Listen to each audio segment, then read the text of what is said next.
EFDD-Fraktion hat jetzt das The FDD group, Mr. Farage. Good morning. Good morning. Funny, isn't it? Funny, isn't it? Go on. Thank you very much for that very warm welcome. Farage. How things have changed. Eine Sekunde bitte. Just a second, Mr. Farage. Kolleginnen und Kollegen, Ladies and gentlemen, eine große Qualität der Demokratie one ist, major quality of democracy is that you listen deren Meinung man nicht to those, even if you don't share their opinion. Well, thank you, Mr. Schulz. Isn't it funny? You know, when I came here 17 years ago, and I said that I wanted to lead a campaign to get Britain to leave the European Union, you all laughed at me. Well, I have to say, you're not laughing now, are you? And the reason you're so upset, the reason you're so angry, has been perfectly clear from all the angry exchanges this morning.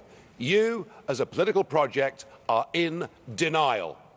You're in denial that your currency is failing. You're in denial.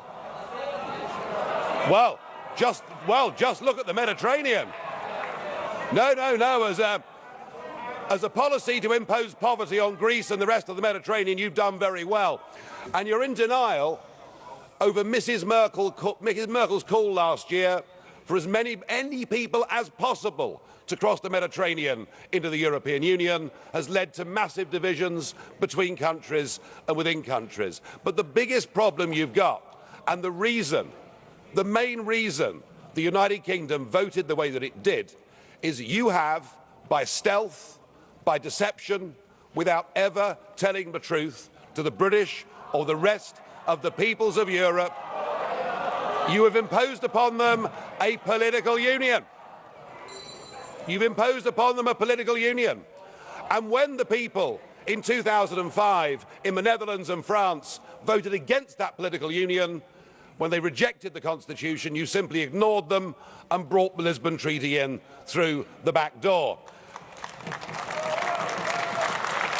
What happened last Thursday was a remarkable result. It was indeed a seismic result, not just for British politics, for European politics, but perhaps even for global politics too, because what the little people did, what the ordinary people did, what the people who have been oppressed over the last few years and seen their living standards go down, they rejected the multinationals, they rejected the merchant banks, they rejected big politics, and they said, actually, we want our country back, we want our fishing waters back, we want our borders back, we want to be an independent, self-governing, normal nation, and that is what we have done, and that is what must happen. And in doing so, we now offer a beacon of hope to Democrats across the rest of the European continent. I'll make one prediction this morning. The United Kingdom will not be the last member state to leave the European Union. So the question is, what do we do next? Now, it is up to the British government to invoke Article 50.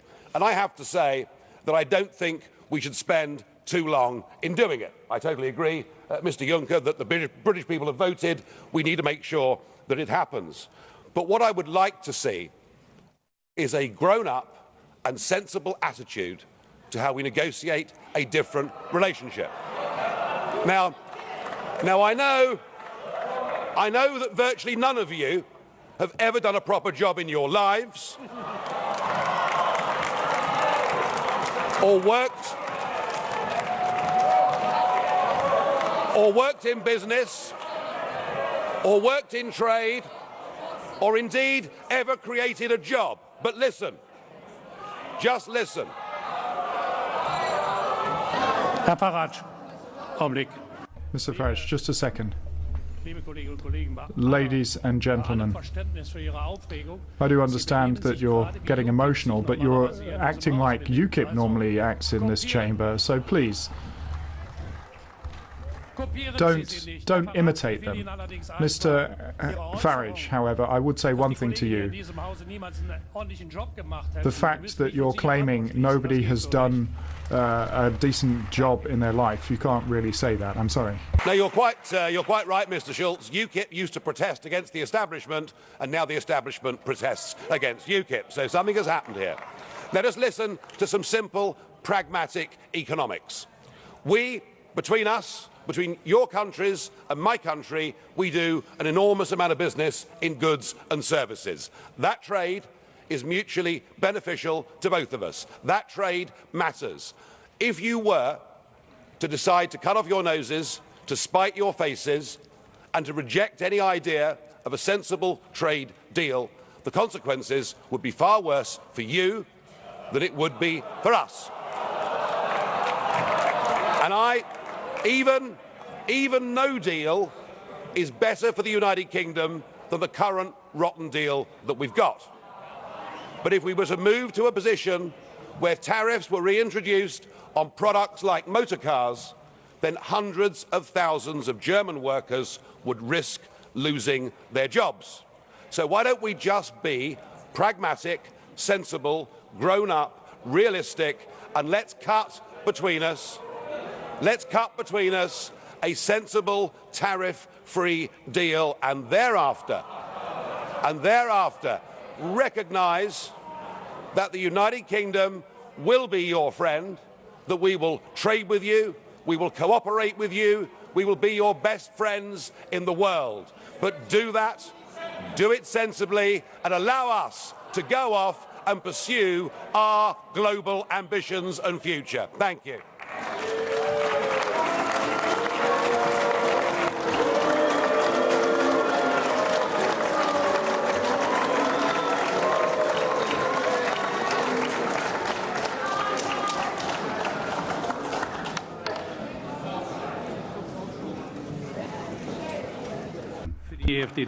And now on the EFDD, Mr. Farage.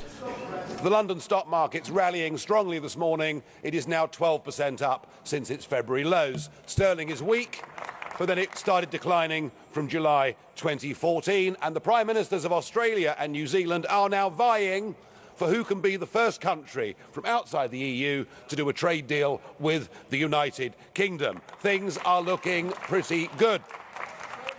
The only upheaval is political upheaval, where we've seen a Prime Minister resign and indeed the British Commissioner, Lord Hill, resign. They've both done so, I think, for the right reasons. You never know, we may be getting rid of a Labour Party leader as well. But upheavals in politics can actually be a very healthy and a very good thing. And I got into politics because our political class in Britain led us towards a European political project. So if that result last week sweeps a few of them away, so be it. But I am looking forward next year to celebrating our Independence Day on June the 23rd.